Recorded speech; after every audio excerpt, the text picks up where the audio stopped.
Ale najprv ho musíme nájsť. Kam sa stratil? Nikam, ešte sa nenašiel. A tak potom sa predsa len stratil.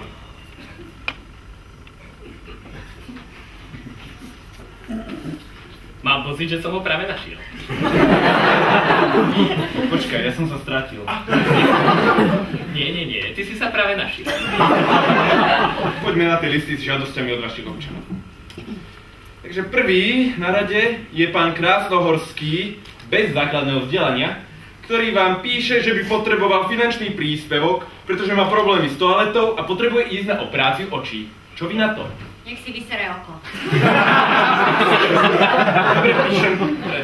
Chlape, prestaň prosím ťa používať tieto moderné výrazy. Vytáča na to do nepríčetnosti. Tak sorry. To už je lepšie. Čo nové volovia? Vážený princ, nesmierne nás poctila vaša návšteva. Nekeskaj mi tu blbostičky, dobre? Ja akože na takéto tvoje hovadíky vôbec nie som zvedavý. Radšej ukážte tú fešandu vašu, ja hneď spravím frizúru, cvak, cvak. A uvidíte, že sa mňa bude hneď inak lepšie pozerať. No šepšu niečo.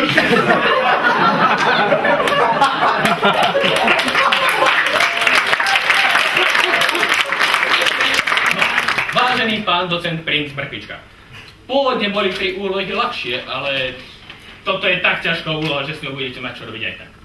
Je to fakt ťažký kaliber. Ťažký to áno. Ale keď vyťahnete kaliber, tedy aspoň bombový. Však vy počkajte, kým si prdne. Cítite tú chémiu medzi nami? Pardon.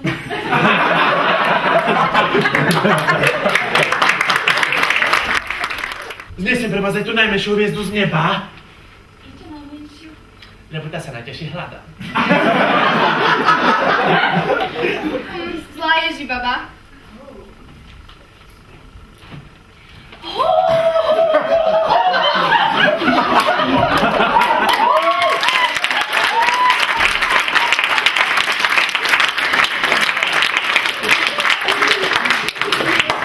Si nejaká pomilená moja, ne? Nemáme Vianoce. Ešte raz poč. Sorry, ešte raz.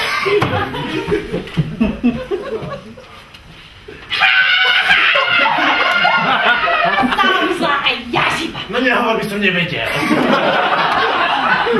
Tak už si sadni. Obkroč ma. To je jedno.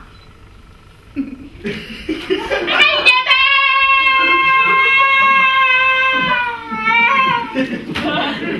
Však ale kričím, ne? Help!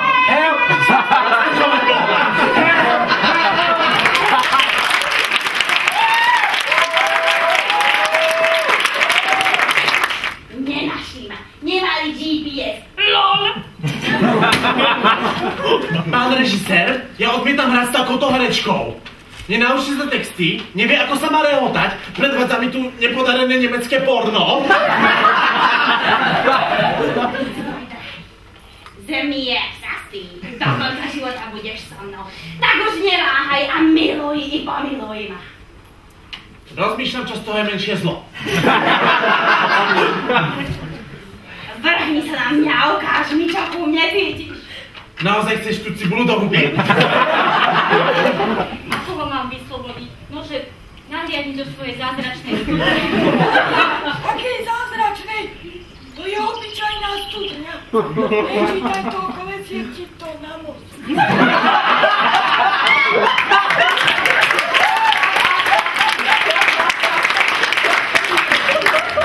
Nie, ty sa do toho nejako nedostaneš. Ty si len môj. Len tebe patrí tvoje srdce. No to je pravda. Len nepatrí tvoje srdce. Vyzerám ako darca orgánov. Čo, Mrkvička, kde si ma? Tu ja? Neteší ma. Napodobne. Tak potom na čo sa predstavujete? Oddaj slovo dobytky. A ty čuču mi.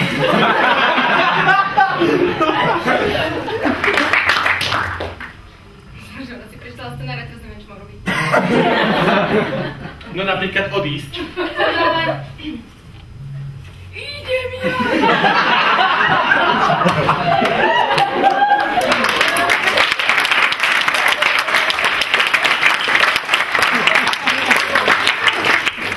Rokov, čo tu žije, aj tak pribral toľko, že neviem, kedy budeme musieť vybrať všetky zárubne z dverí.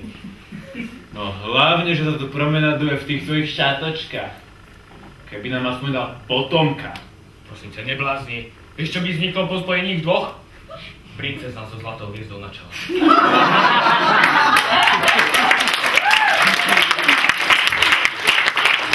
Zamilovala som sa a bohužiaľ musela som pred tebou 3 roky kvôli udržaniu nášho manželstva skrývať náš vzťah, ale už to ďalej nedokážem. Je to náš verný sluha Jozef. Čo? Čo? Čo? Vlastne áno. Prosím, Jozef, ja ťa zabijem.